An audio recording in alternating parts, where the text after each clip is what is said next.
नमस्कार, प्रभा साक्षी news network और आप सभी का स्वागत है। सुप्रीम कोर्ट में सोमवार को एक अप्रत्याशित घटना घटी जब वकील राकेश किशोर ने प्रधान न्यायाधीश बी.आर. गवई की ओर जूता फेंकने की कोशिश की। हालांकि कोर्ट के सुरक्षा कर्मियों ने उन्हें तुरंत काबू में कर लिया था। घटनाक्रम के दौरान सीजेआई गवई ने पूरी शांति बनाए रखी और कार्यवाही जारी रखी। इस घटना ने राजनीतिक रूप से भी बड़ा तूल पकड़ा। उधर घटना के बाद राकेश किशोर ने कहा कि उन्हें अपने कृत्य पर कोई पछतावा नहीं है। उनका आरोप था कि सीजेआई ने सनातन धर्म का मजाक उड़ाया। राकेश किशोर का कहना था कि यह उनकी भावनात्मक प्रतिक्रिया थी, न कि शराब के नशे में किया गया कार्य। बात यह है कि मैं बहुत ज़्यादा आहत हुआ कि 16 सितंबर को चीफ जस्टिस के कोर्ट में एक पीआईएल किसी व्यक्ति ने दाखिल की, तो गवई साहब ने उसका जो है पूरी तरह से पहले तो मजाक उड़ाया। मजाक इन द सेंस कि ये कहा कि भाई आप मूर्ति से प्रार्थना करो, जाके आइडल से कहो कि वो अपना सर खुद रिस्टोर कर ले। जबकि हम देखते हैं कि यही चीफ जस्टिस बहुत सारे धर्मों के खिलाफ, जो दूसरे समुदाय के लोग हैं, आप सब जानते हैं वो लोग कौन हैं, उनके खिलाफ जब कोई केस आता है तो बड़े बड़े स्टेप, जैसे मैं एग्जाम्पल देता हूँ, हल्द्वानी में रेलवे की ज़मीन पर एक विशेष समुदाय का कब्जा है। जब उसको हटाने की कोशिश की गई तो सुप्रीम कोर्ट ने स्टे लगा दिया 3 साल पहले, जो आज तक लगा हुआ है। ऐसे ही नुपुर शर्मा का जब मामला आया तो कोर्ट ने कह दिया आपने माहौल ख़राब कर दिया। ये सब तो कहते हैं, रोक लगाते हैं, वो सब करते हैं, बिल्कुल ठीक है। लेकिन जब हमारे सनातन धर्म से रिलेटेड कोई मामला आता है, चाहे वो जल्लीकट्टू हो, चाहे वो दही हांडी की ऊंचाई तय करनी हो, या कोई भी मुद्दा हो छोटा मोटा, तो उसके ऊपर वो जरूर ऐसा कोई ना कोई ऑर्डर पास करते चली आ रही है ये सुप्रीम कोर्ट, जिससे कि मैं बहुत दुखी हूँ कि ऐसा इन्हें नहीं करना चाहिए। ठीक है, उस आदमी को रिलीफ नहीं देनी थी, मत दीजिए, मगर मजाक भी मत कीजिए उसका। फिर उससे कहा कि आप जाके मंदिर की उसी मूर्ति के सामने मेडिटेट करें। हम कोई ऑर्डर, अन्याय, ये इनजस्टिस ये किया कि उसके रिट पिटीशन को खारिज भी कर दिया। तो इन चीज़ों से लेकर मैं बहुत आहत था। वैसे मैं हिंसा के बहुत ज़्यादा खिलाफ हूँ, मगर ये आप लोग ये भी देखिए कि एक अहिंसक आदमी, सीधा सच्चा आदमी, जिसके ऊपर कोई केस आज तक नहीं है, किसी ग्रुप को नहीं बिलोंग करता है, उसको क्यों ये सब करना पड़ा। ये जरूर सोचने वाली बात है, पूरे देश को ये चिंतन करने वाली बात है कि ऐसा क्या हो गया आखिर।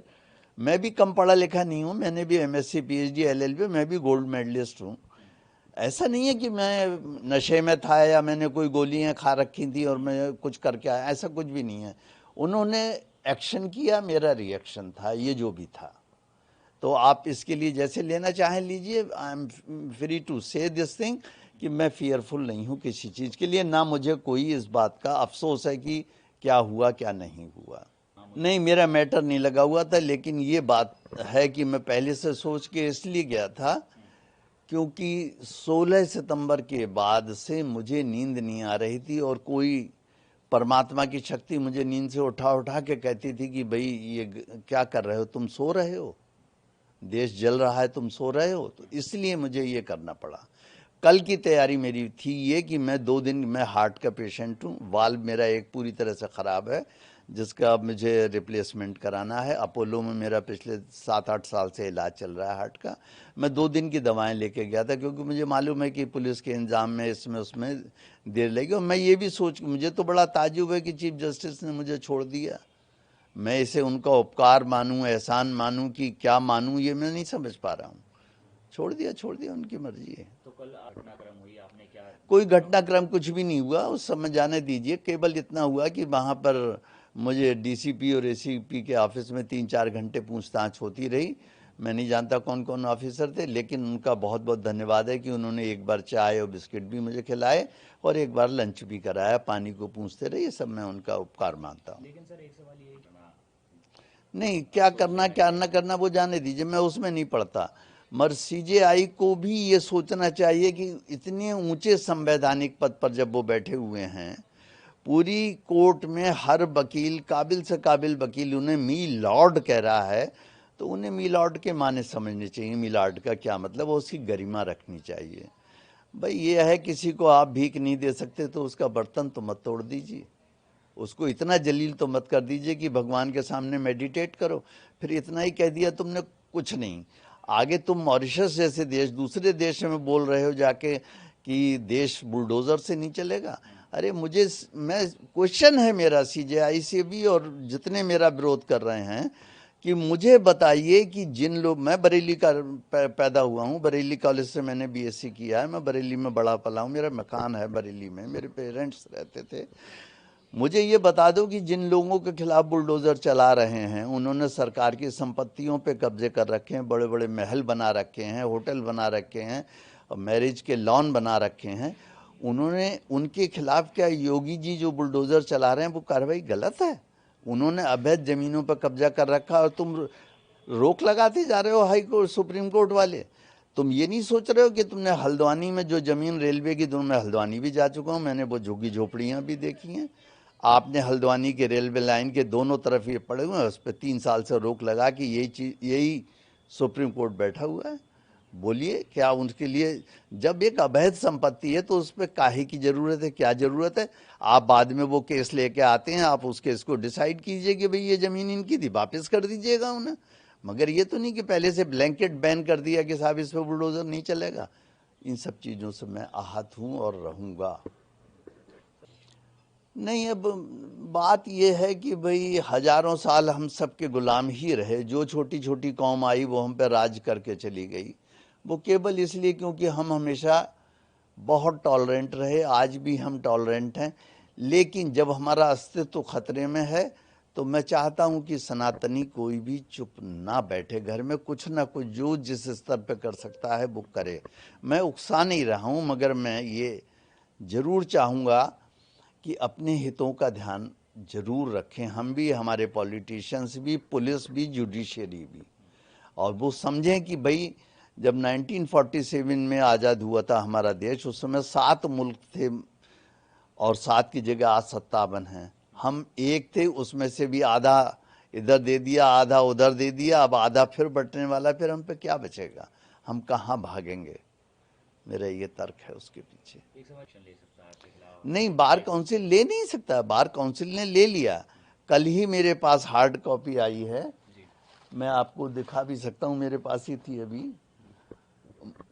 जरा सा उठाइएगा, उधर रखिए। हाँ, ये मैं लेटर अपना दिखा रहा हूँ, ये मिस्टर मन्नान जो हैं वहाँ पर, ये सेक्रेटरी हैं इसके, और ये इन्होंने जो है ये पूरा ऑर्डर निकाल दिया। अब आप इसी ऑर्डर में केवल इसकी मेरी एक बात सुन लीजिए। एडवोकेट एक्ट जिसके अंतर्गत मुझे सस्पेंड किया गया है, उसका सेक्शन 735 पढ़ लीजिए।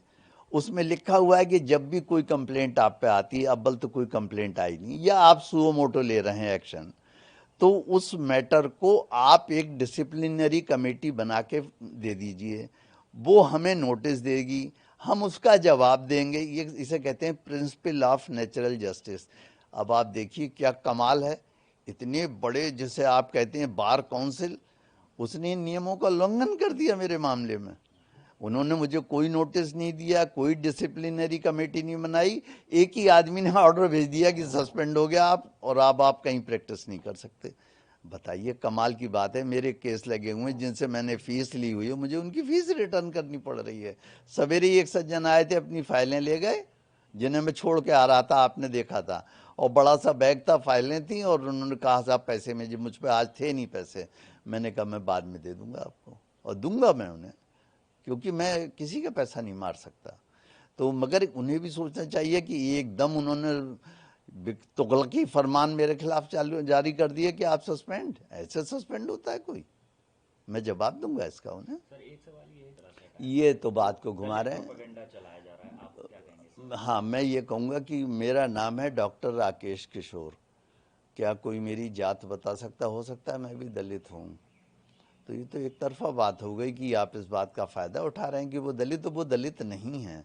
सबसे पहले सनातनी थे, हिंदू थे, हिंदू दलित थे वो, और इसके बाद उन्होंने सब कुछ छोड़ के बौद्ध धर्म अपना लिया, वो भी मुझे मालूम है। और वो ये भी मालूम है कि उनके बौद्ध धर्म अपनाने के बाद अगर वो हिंदू धर्म से अपने आप को समझते हैं कि मैं बाहर निकल आया, तो अब दलित कहाँ रह गए? ये तो मानसिकता की बात है। और ये जितने दलित कह के है ये तो आप देख रहे हैं कि लोग इसी सरकार को गिरा के और चाहते हैं कि देश पर से गुलाम हो जाए, ये उनकी राजनीति है, करते हैं दीजिए। मेरा दलित उलित कुछ नहीं है। नहीं, ये इंसिडेंट बढ़ सकते हैं, इसका कोई, अरे इसका क्या महत्व है? जजेस को भी अपनी सेंसिटिविटी बढ़ानी चाहिए। लाखों करोड़ों केस पड़े हुए हैं, पेंडिंग हैं, क्यों पड़े हुए हैं? मैं आपको एक छोटा सा एग्जाम्पल और देता हूँ। एक मेरे फ्रेंड है, उनका कड़कड़डुमा कोर्ट में मोटर व्हीकल एक्ट का चल रहा है केस। एक्सीडेंट हो गया था, और कब? जब वो 2002 में वो लगी हुई थी, क्या कहते हैं, कोरोना काल था।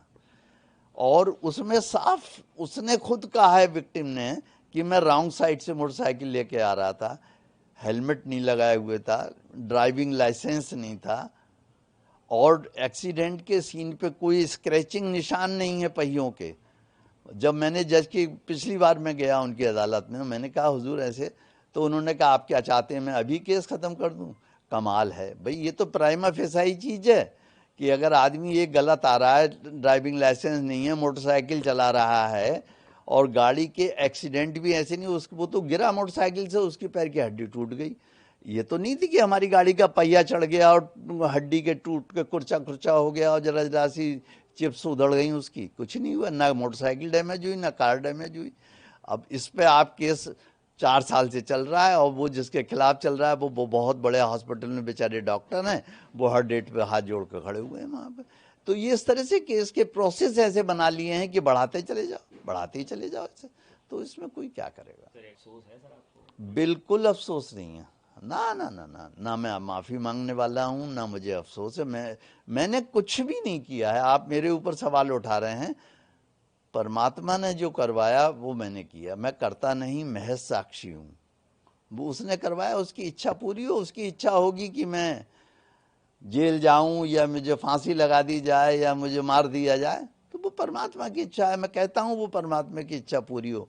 मैं 72 साल का हो गया हूँ, अब मैं कब तक झेलूंगा इस तरीके की घटनाएं, ये मुझे आप बता दें। हम आपको बता दें कि घटना के बाद बार काउंसिल ऑफ इंडिया ने राकेश किशोर की वकालत पर रोक लगा दी है। दिल्ली पुलिस ने कहा कि कोई औपचारिक शिकायत दर्ज नहीं हुई और जांच के बाद उन्हें छोड़ दिया गया। देखा जाए तो लोकतंत्र में असहमति का अधिकार है, परंतु असहमति की अभिव्यक्ति का भी एक मर्यादित तरीका होता है। सुप्रीम कोर्ट संविधान और न्याय की सर्वोच्च संस्था है, उस पर इस तरह का हमला न केवल संविधान का अपमान है, बल्कि पूरे न्यायिक तंत्र पर एक छाया डालता है। किसी भी न्यायिक टिप्पणी या निर्णय से असहमति हो सकती है, लेकिन उसका जवाब अदालत में तर्क से दिया जाता है, न कि जूते से। सबको समझना होगा कि न्यायालय में धर्म से जुड़ी भावनाएं आती रहेंगी, पर अदालत का धर्म संविधान है, न कि किसी आस्था विशेष का। अदालत को चुनौती दी जा सकती है, आलोचना की जा सकती है, पर उसकी गरिमा को लांघना न्याय के बुनियादी सिद्धांतों के खिलाफ है। अगर आप भी लेना चाहते हैं देश दुनिया की तमाम जानकारी, तो आज ही सब्सक्राइब करें हमारे चैनल को। साथ ही नीचे दिए बेल आइकन को जरूर दबाएं ताकि हर अपडेट आप तक पहुंच सके।